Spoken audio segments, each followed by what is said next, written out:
बेटा, ऐसा नहीं सोचते। कच्ची उम्र में ये गलतियां हो जाती, लेकिन मुझे गर्व है, खुशी है कि तुम्हें सही और गलत की पहचान हो गई।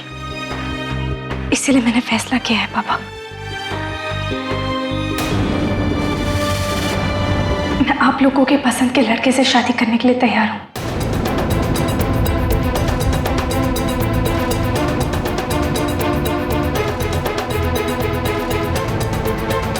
मंजरी बेटा, ये जो तुम कह रही हो, ये किसी दबाव में आके तो नहीं बोल रही हो ना? नहीं पापा, ऐसा कुछ भी नहीं है।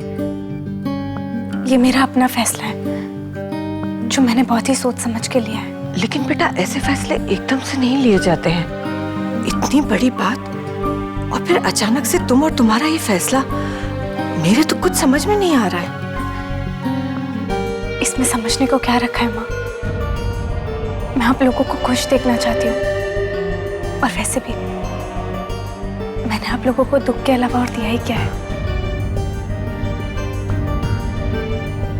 और आज मुझे एक बात समझ में आ गई, औलाद को माँ बाप को सिर्फ सुख देना चाहिए, ना कि दुख और तकलीफ देनी चाहिए। नहीं नहीं बेटा, नहीं, ऐसा नहीं कहते बेटा। जो बीत गई सो बात गई, बीती बातों को भूल जाओ। नहीं पापा, आप लोग मुझसे इतना प्यार करते हैं कि मेरी बड़ी से बड़ी गलती को नजरअंदाज कर देते हैं, तो मेरा भी तो फर्ज बनता है ना कि मैं आप लोगों के प्यार का कोई सिला दूं। मुझे अपना फर्ज निभाना है पापा। वाह देखा राधा जी, बड़ी हो गई है हमारी बेटी, कैसी कैसी बातें करने लगी है।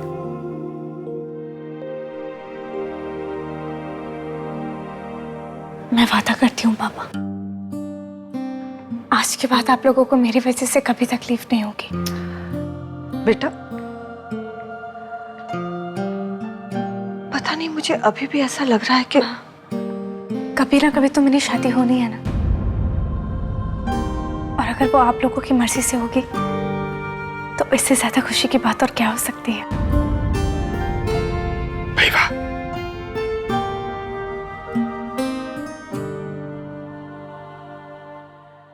ये बात बोलकर तूने मेरा दिल जीत लिया बेटा। बस पापा, अब आप मुझे आशीर्वाद दीजिए कि मैं एक ऐसी बेटी बन पाऊं जिसकी आप लोगों ने कल्पना भी ना की हो।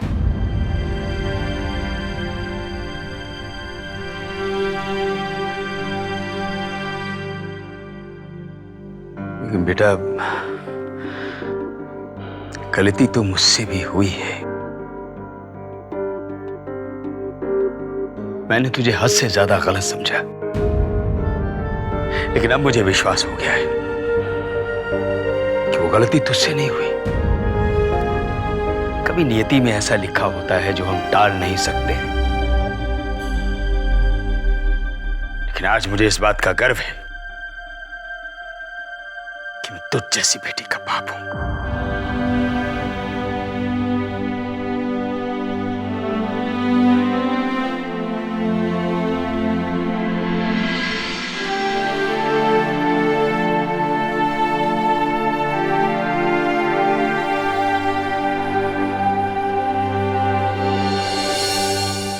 क्या हुआ दी? यहाँ बैठो और एक बात बताओ मुझे। कौन सी बात दी? सब कुछ ठीक तो है ना? यही तो मैं पूछना चाह रही हूँ। ये मैं क्या सुन रही हूँ? क्या सुन लिया आपने? तुमने पापा को शादी के लिए हाँ बोल दिया, और वो भी किसी भी लड़के के साथ। तुम्हारा दिमाग तो ठीक है ना? हाँ दी, आपने बिल्कुल सही सुना है। अच्छा, एक बात बता, तुम्हारे दिमाग में ये शादी का कीड़ा कैसे घुस गया? पता नहीं। पहले तो बहुत बड़ी बड़ी बातें करती थी, अब कहाँ गई वो करियर वाली बातें? दी, करियर बनाकर भी तो शादी करनी पड़ती है ना, फिर क्या फर्क पड़ता है? पहले शादी हो या बाद में? मंजरी एक बात बता, किसी ने शादी करने के लिए कहा? कौन कहेगा दी? ये मेरा अपना फैसला है और इसमें बुराई क्या है? बुराई शादी करने में नहीं है, शादी करने के तरीके में है। और जिन हालातों में शादी हो रही है ना, मंजरी सच सच बताओ, किसी के दबाव में आकर तो फैसला नहीं ले रही हो ना ये? अब मैं आपको कैसे बताऊं दी? ऐसा कुछ भी नहीं है, ये मेरा फैसला है। देखो, ये फेक स्माइल मुझे मत दिखाओ। मैं अच्छे से जानती हूँ तुम कब कैसे हंसती हो, इसलिए सच सच बताओ, बात क्या है? अब मैं आपको कैसे समझाऊं दी कि ऐसी कोई बात नहीं है। पता नहीं आप ऐसे क्यों सोच रहे हो। मैंने ये सोचा कि अगर मैं शादी के लिए हाँ कर दूं तो पापा को कितनी खुशी होगी। कम से कम ये खुशी तो दे पाऊंगी मैं उन्हें। और अगर वो खुश रहेंगे तो मुझे भी तो खुशी होगी ना। लेकिन क्या पूछा थी? इससे बढ़कर और कोई खुशी हो ही नहीं सकती। अब तक जब भी मैंने अपने बारे में सोचा है, मुझे हमेशा तकलीफ पहुंची है। लेकिन आज जब मैं पहली बार अपने परिवार के बारे में सोच रही हूं, तो अब नहीं जानती मुझे कितनी खुशी हो रही है। अब तक तो मैं गलत थी, सही रास्ते पर चलना तो मैंने अब शुरू किया है। मंजरी, मैं सिर्फ तुम्हारी बड़ी बहन ही नहीं, तुम्हारी दोस्त भी हूं। इसलिए मैं चाहूंगी कि तुम कोई भी फैसला किसी से छिपा कर ना लो, ताकि आगे जाकर तुम्हें अपने फैसले पर पछताना पड़े। आप चिंता मत करो दी, मैं जानती हूँ अगर मैं तकलीफ में होंगी तो आप में से किसी को भी खुशी नहीं होगी। और मैं ऐसा कोई भी फैसला नहीं लूंगी जिससे मेरे परिवार को तकलीफ पहुंचे।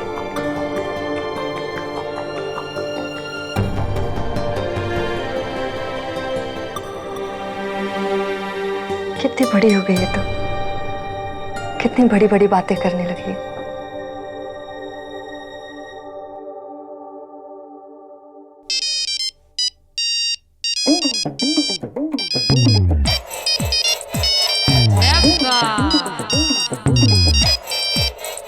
कंजूस कहीं का, जब भी उसे घुमाने के लिए बोलो तो बहाने बनाने लगता है वो। अभी पिछले महीने मैंने उससे कहा था मुझे स्टैच्यू ऑफ लिबर्टी देखना है, तो वो उसका फोटो लेकर आ गया, कहता देख ले। विनय, बंद करो अपना ये बेसुरा राग, वरना मैं तुम्हें और तुम्हारी ये पेटी को उठाकर बाहर फेंक दूंगी। दीदी, आप हमारे संगीत का अपमान कर रही हैं। आपको शायद नहीं पता कि आने वाले समय का सुपरस्टार म्यूजिक डायरेक्टर कौन है? वीएस, विनय श्रीवास्तव। तो मेरी किस काम के? तुम चले जाओ यहाँ से। वैसे मेरा मूड बहुत खराब है आज।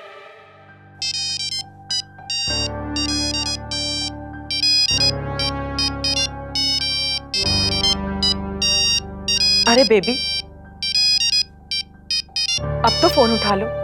कब से बेचारा अनिल फोन कर रहा है। भाभी, मैंने आपसे पहले भी कहा था, जब तक वो मेरे पैरों में गिरकर माफी नहीं ना मांग लेता, ना फोन उठाऊंगी ना उनसे बात करूंगी। सुनिए जी, मुझे लगता है बेबी और अनिल के बीच में कुछ ज्यादा ही बात बढ़ गई है। आप ही जरा समझाइए ना उसको। बेबी, ये सब क्या नाटक लगा रखा है तुमने? तुम 37 साल की हो गई हो और 5 साल के बच्चों की तरह जिद करती हो। अरे भाई, मान भी जाओ अब। अरे दादी अम्मा मान जाओ। हाँ, हाँ, दादी अम्मा दादी। अरे ओ बेसुरों के शहंशाह, यहाँ पे राग टेंशन चल रहा है और तुम उसमें अपना बेहूदरा घुसेड़ रहे हो। तो भैया टेंशन राख लो। अगर मैंने अभी गुस्से वाला राग गा दिया तो भागोगे यहाँ से। शांत हो जाइए, आप चलिए, आप चलिए। गायक बनेंगे बेसुरे कहीं के, तानसेन की। देखो सुमित्रा, मैं बेबी के साथ सख्ती से पेश नहीं आना चाहता हूँ, इसलिए तुम साफ साफ बात करो उससे कि उसके और उसके पति के बीच में क्या पकड़ा है। मैं कोशिश करूंगी, लेकिन वो मुझे बताएगी तब तो। पता करो, कोशिश करो।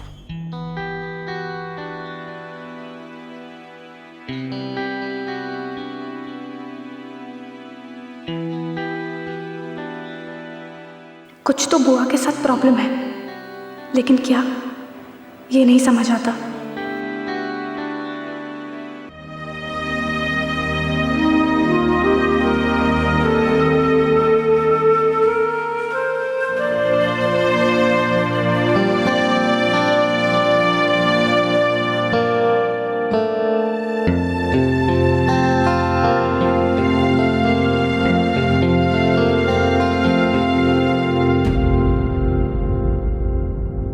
अरे संजय, तुम? अच्छा, तुम अपने आप को बहुत स्मार्ट समझती हो, या फिर तुम्हें मैं बेवकूफ लगता हूं? मैं कुछ समझी नहीं। एक तरफ तुमने मुझे अपना फ्रेंड बनाया, राइट? हाँ। और दूसरी तरफ मुझसे बिना पूछे इतना बड़ा फैसला ले लिया।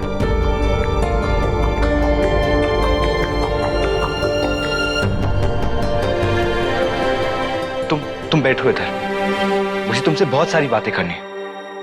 बैठो।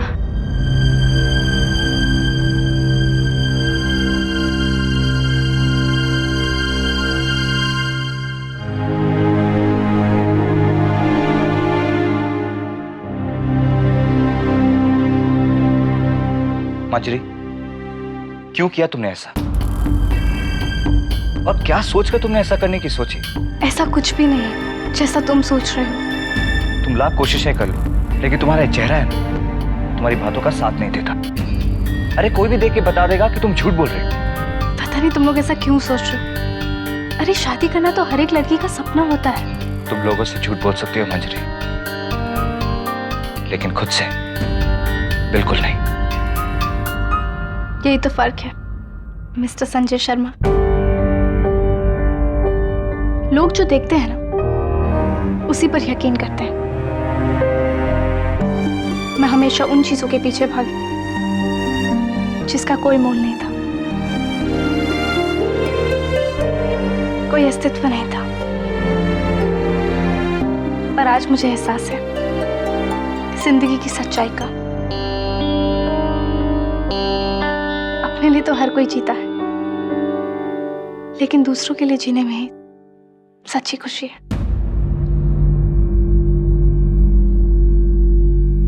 मंजरी, माना कि तुम जो कह रही हो वो सही है, पर फिर भी मुझे कहीं ना कहीं डाउट हो रहा है। आई थिंक कि तुम्हें अपने फैसले पे दोबारा सोचना चाहिए। दिल से लिए फैसले पर दोबारा सोचने की कोई जरूरत नहीं।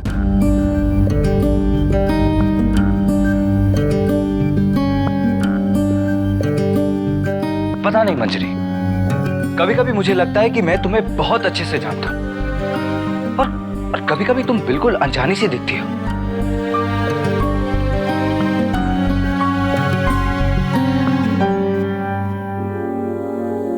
हेलो, अब इतना मुस्कुरा क्यों रही हो?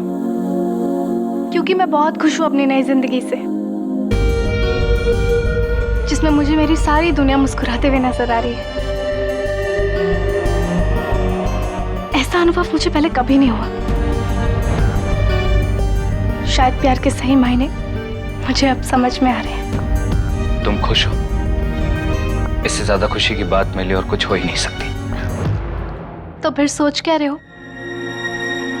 आओ, तुम भी महसूस करो अपनी नई जिंदगी को और इन हसीन पलों को।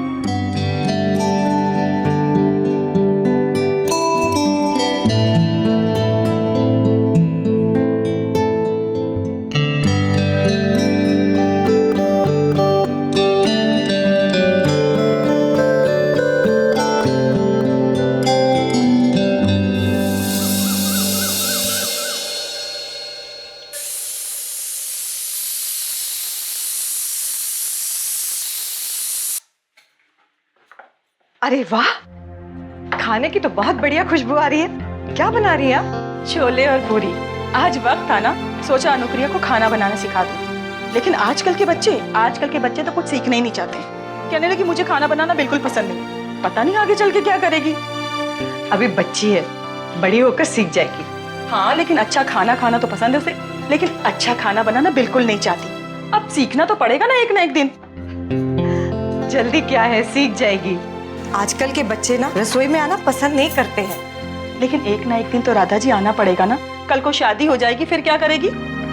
अभी वो बहुत छोटी है और अभी से आप उसकी शादी की फिक्र करने लगी। लेकिन लड़कियों को बड़े होते पे देर थोड़ी ना लगती है राधा जी। हाँ, अब आप अपने आप को ही देख लीजिए। कल तक पूजा की शादी की बात चल रही थी और आज मंजरी की भी, है ना? बिल्कुल सही कहा आपने। कल तक जो मेरे आंगन में खेल रही थी बच्चियां, कल वो पराई हो जाएंगी।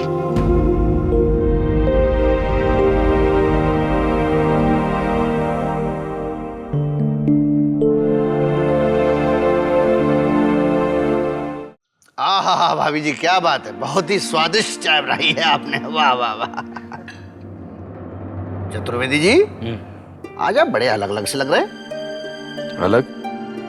भाई कहाँ से अलग लग रहा हूँ मैं आपको? भाई अलग इसलिए लग रहे हैं कि आप चाय तो हमारे साथ पी रहे हैं, लेकिन आपका दिमाग पता नहीं कहाँ चल रहा है। भाई बात ही कुछ ऐसी है, मंजरी ने शादी के लिए हाँ कह दिया है। भाई वाह, क्या बात है, मुबारक हो जी। अरे क्या बात है, सुबह सुबह आपने इतनी खुशखबर सुना दी हमें। भाई मिठाइयाँ बंटवाइए। वैसे कब का प्लान है आपका शादी का? अरे लोचन जी, पहले पूजा की शादी तो अच्छे से हो जाए, लेकिन अब ये फिर से मुंह क्यों लटका लिया आपने?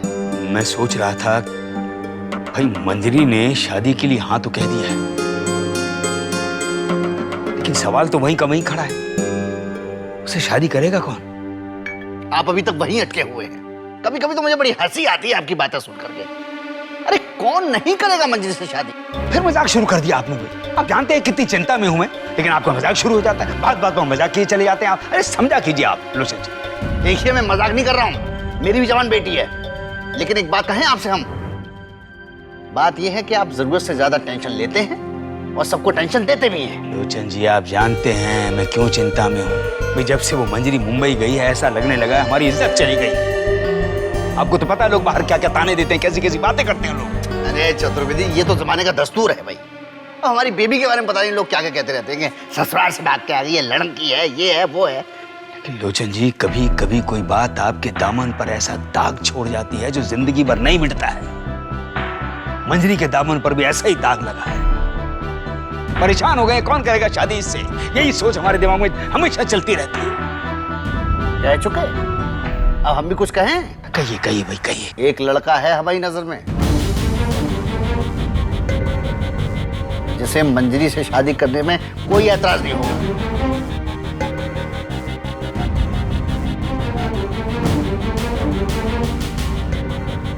लेकिन लोचन जी, हम कोई भी बात छुपा कर या झूठ बोल कर नहीं करने वाले हैं। अरे तो हम कौन से कह रहे हैं कि आप छुपाइए, झूठ बोलिए, हैं? लेकिन लड़का बहुत शरीफ है। भैया पहेलियां बुझाते रहेंगे, लड़के का नाम भी बताएंगे, बोलिए तो सही। भाई जब आप इतने ही पीछे पड़े हुए हैं तो बता ही देते हैं लड़के का नाम। लड़के का नाम है संजय।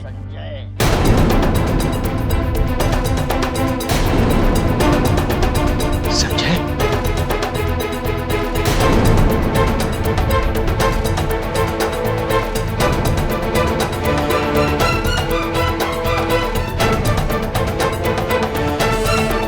कहिए,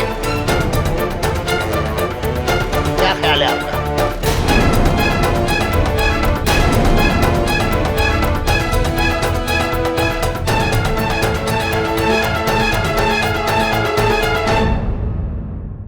ये इश्क हाय, ये इश्क